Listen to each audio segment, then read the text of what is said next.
So to use the Dogbone app, you need to have that installed or added on the Apps tab. So click over the Apps tab. Usually you'll have nothing over here because I've added a few apps myself. So we'll add this Dogbone one here. So if you have the current shared folder, you should be able to click on this Load App button, and you'll click on the Add button, and it should take you to your shared folder in the directory under there called App.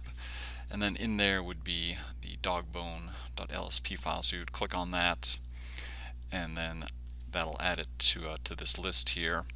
And then also, if you want, you can add an image here to have up there on the toolbar. So to add the image, you'd click on the image, and then in that same app folder, go back to program data, and then IGEMS, and into the shared folder, and then under the app subdirectory there should be a Dogbone thumb that you can use for that little icon there.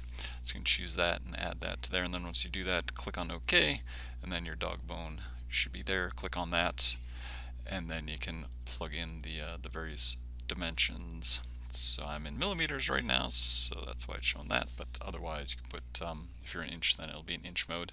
So hope that helps. Thanks.